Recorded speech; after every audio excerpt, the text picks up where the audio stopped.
Grijaldo, kailan po siya under jurisdiction ng House?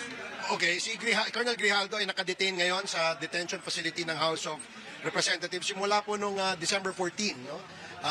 We asked the assistance of the Philippine National Police at saka ang ating House Sergeant at Arms, no, to implement the contempt order and arrest and detain, no, si Colonel Grijaldo since December 14 pa siya nandito.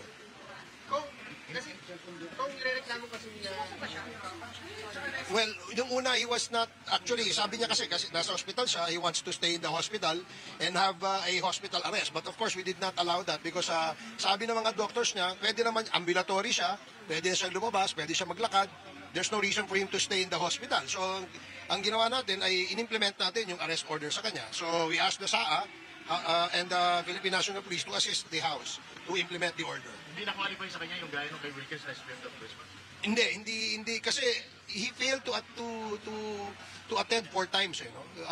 In fact, he snubbed the invitation of the House, no, ng 4 na beses. After coming out in the Senate at marami siyang sinabi sa Senado, nung iniimbita namin siya pabalik dito ay hindi niya na pinapansin ito, no. At yun ang aming nakita na meron siyang disrespect, no, na pinakita at panginsulto sa mababang kapulungan.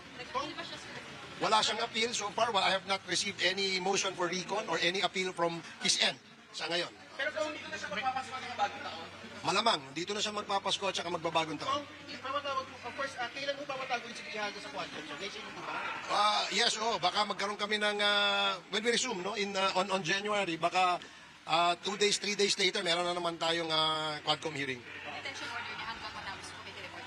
The motion that was approved by the majority of the members ay i-detain siya until we terminate the Quadcom committee hearings. So, instead of the holiday season po, here, Looks like yun na nga ang mangyayari sa kanya. They will spend the holidays here. Anong gusto niyang malaman kay Grijaldo?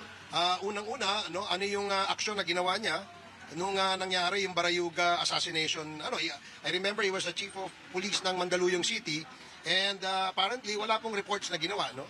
At sinabi nga na later on, belatedly, ay sinabi sa report na siya daw ay involved sa drugs, no? Kaya yun ang gusto naming i-clarify.